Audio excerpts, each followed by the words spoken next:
तो 24 के चौसर कार्यक्रम के तहत अब हम जा रहे हैं लोहरदगा। आप सबको मालूम है कि ये कार्यक्रम दरअसल लोकसभा के जो चुनाव हैं उनका मिजाज भांपने की एक कोशिश है और हम सब अभी लोहरदगा पहुंचेंगे, अलग अलग सीटों पर पहुंचेंगे और वहां की जनता का मूड समझने की हम कोशिश करेंगे।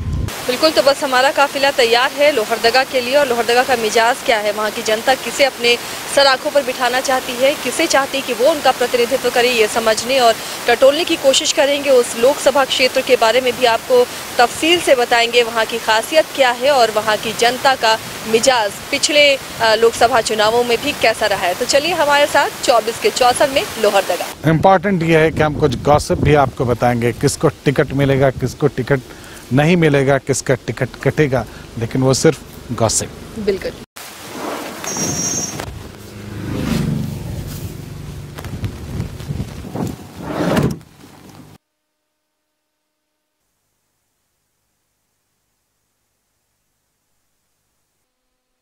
साइकिल पर बैठकर सियासत करने वाले शख्स के ठिकानों पर भी नोटों का पहाड़ मिलता है और छोटे मोटे नोट नहीं, 350 करोड़ रुपए नगद मिलता है। जी हाँ, ये लोहरदगा ही है जहाँ के वो सांसद हैं और इसी लोहरदगा का मिजाज जानने हम आए हैं 24 के चौसर में। ये आपको क्या लगता है, कैंडिडेट बदलने से तस्वीर बदल जाएगी यहाँ की? जी हाँ। ना राज्य सरकार के काम से संतुष्ट है, ना केंद्र सरकार के कार्य से। ऐसा कैंडिडेट हो जो कम से कम विकास का काम करे और भ्रष्टाचार पर लगाम लगाए। लॉ एंड ऑर्डर एक इशू बना है क्या लोहरदगा में? जिस समय ये सरकार बनी और उसके बाद लोहरदगा शहर दंगा झेला। सांसद नहीं आते लेकिन विधायक को नहीं पहचानते। क्या उम्मीद करते हैं सांसद से? कुछ हो ही नहीं रहा है, क्या उम्मीद करेंगे? कुछ होगा तभी ना उम्मीद करेंगे। झारखंड में पलायन रुके, यही चाहते हैं। यहाँ लोहरदगा में जीत में एक जादू है जिसमें जीतने वाला गायब हो जाता है। तो 24 के चौसर का काफिला लेकर हम पहुंच चुके हैं लोहरदगा और ये लोहरदगा का नेताजी सुभाष चंद्र बोस चौक है। आप पीछे देख सकते होंगे नेताजी की प्रतिमा भी है। सबसे व्यस्ततम चौक लोहरदगा का और यहाँ की जनता से हम जानेंगे, इस चौक चौराहे से वो बात निकालने की कोशिश करेंगे कि उनके जहन में क्या है, क्या जो अभी लोहरदगा पूरे देश की राजनीति में छाया हुआ है, वहाँ जो प्रकरण हुआ है, जिस तरह से आईटी की रेड हुई है, करोड़ों रुपए नगद पकड़ाए हैं, उसका क्या आने वाले इलेक्शन में प्रभाव पड़ेगा, क्या सोचती है यहाँ की जनता और यहाँ के नेता। हमारे साथ बीजेपी के कुछ नेता भी हैं, कार्यकर्ता भी हैं, उनसे भी जानेंगे। ये जो लोहरदगा पूरे देश की राजनीति में अभी सुर्खियों में है, जिस तरह से करोड़ों रुपए यहाँ के सांसद के ठिकानों से बरामद हुए, क्या आने वाले लोकसभा चुनाव में इसका असर दिखेगा या उसका खामियाजा मिलेगा? ये भारतीय जनता पार्टी की सरकार में हमारे यहाँ जो सांसद है वो राज्यसभा से है, धीरेन्द्र प्रसाद साहू जी हमारे पुराने व्यवसायी हैं, लेकिन इतना रकम निकलना ये तो हम लोगों के समझ से परे की बात है। अब रह गई राजनीति की बात, तो मुझे लगता है कि इसका जो इफ़ेक्ट है वो तो ये राजनीति पर निश्चित पड़ेगा और ये दुर्भाग्यपूर्ण है। रह गई बात भारतीय जनता पार्टी का, जिस तरह से अभी देश के निर्माण में उनका मोदी जी या अमित शाह जी का जिस तरह का योगदान या काम चल रहा है, इससे हमें लगता है कि इस प्रकरण को लेकर के नहीं, लेकिन भी यहाँ भारतीय जनता पार्टी के सांसद हमारे सुदर्शन भगत जी है और हम लोग इसको जीतेंगे, ऐसा हम लोगों का विश्वास है। तो इस बार क्या यहाँ प्रत्याशी चेंज हो सकता है या फिर उन्हीं को टिकट मिलना चाहिए? क्या यहाँ की जनता की नज़र में कोई और चेहरा सामने आ रहा है? यहाँ पे हमारे जो सांसद हैं मृदुभाषी हैं, लेकिन जिस तरह से अनेक राज्य में हमारी जो जीत हुई है तीनों राज्यों में, उस तरह से जिस तरह से प्रधानमंत्री जी एक नए चेहरे को मौका दे रहे हैं, हमें कयास तो लगता है कभी कभी कि कुछ बदलाव हो सकता है, लेकिन भी यहाँ जो भी होंगे यहाँ के लोकल जो है, अगर वो मिलता है तो हम लोगों के लिए ज़्यादा अच्छा होगा। ये जो लोहरदगा अभी देश की सियासत में छाया हुआ है, मीडिया में छाया हुआ है, उसके बाद क्या यहाँ की राजनीतिक फिजा बदलेगी? निश्चित रूप से ये अप्रत्याशित घटना हो गई। धीरज साहू लोहरदगा के मूल निवासी है, यहीं उनका जन्म हुआ, पढ़ाई लिखाई भी हुई शुरुआत के दौर में। और राजनीतिक कार्यकर्ता के रूप में उन्होंने शुरू किया। उनके विरासत में राजनीति उनको मिली। उनके बड़े भाई श्री प्रसाद साहू जी रांची से 2 बार सांसद रहे हैं और उनके निधन के बाद राय साहब बलदेव साहू का जो फर्म है उसको संभालने की जिम्मेवारी व्यवसायिक रूप से उदय शंकर साहू जी के, श्री प्रसाद साहू जी के छोटे भाई को है, पर राजनीतिक विरासत धीरज प्रसाद साहू ने संभाला। ये देश को अचंभित करने वाली घटना है, तो निश्चित रूप से उसका प्रभाव तो लोहरदगा में पड़ेगा ही।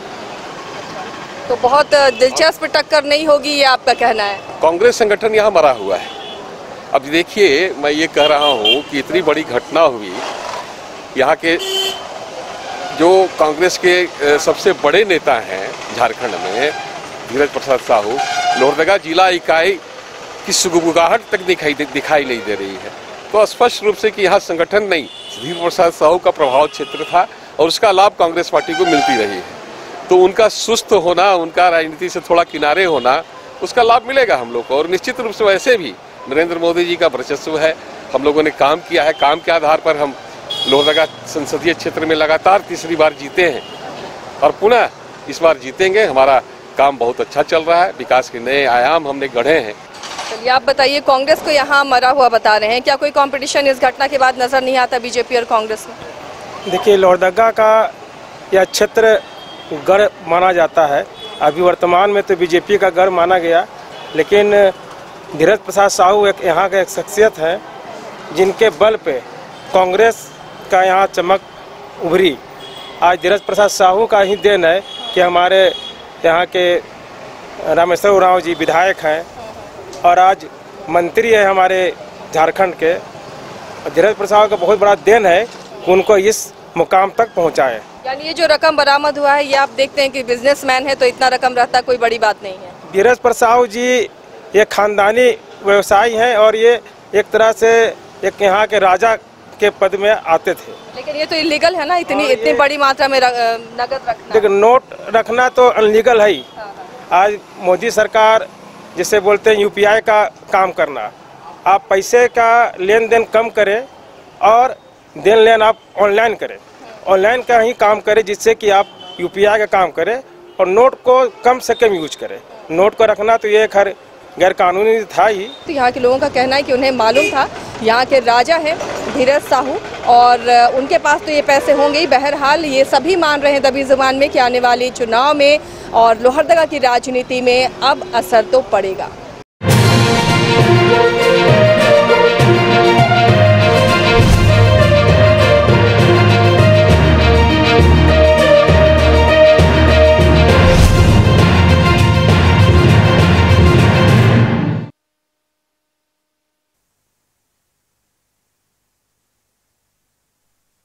कौन से नेता अच्छा काम कर रहे हैं? अभी तो फिलहाल वैसा कोई नेता ही काम नहीं कर रहे हैं। ना राज्य सरकार के काम से संतुष्ट है, ना केंद्र सरकार के कार्य से। ये आपको क्या लगता है, कैंडिडेट बदलने से तस्वीर बदल जाएगी यहाँ की? जी हाँ। विकास की दृष्टि से देखें तो क्या क्या कमी है? विकास तो इन 75 सालों में कुछ भी नहीं हुआ है। आयुष्मान का कोई फायदा यहाँ पे उठा रहे हैं लोग? आयुष्मान का फायदा कुछ हद तक उठाए हैं लोग, लेकिन वो मिलता ही नहीं है। ऐसा कैंडिडेट हो जो कम से कम विकास का काम करे और भ्रष्टाचार पर लगाम लगाए। 24 का चौसर इस कार्यक्रम के तहत हम लोहरदगा में हैं। आमतौर पर समाहरणालय के सामने आपको सांप नचाने वाले दिखते होंगे।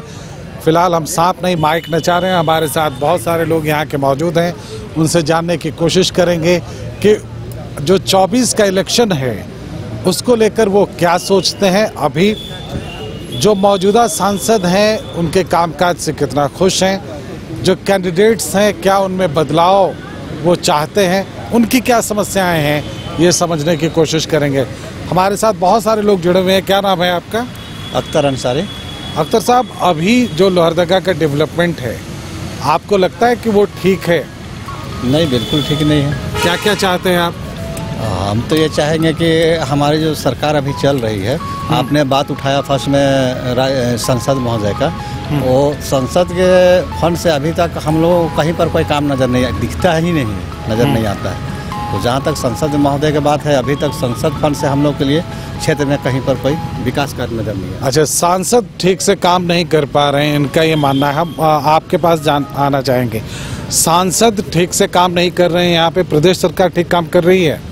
जी देखिए, एक तरह का यहाँ आज जो है जनता सर कि न राज्य सरकार के काम से संतुष्ट है, न केंद्र सरकार के कार्य से।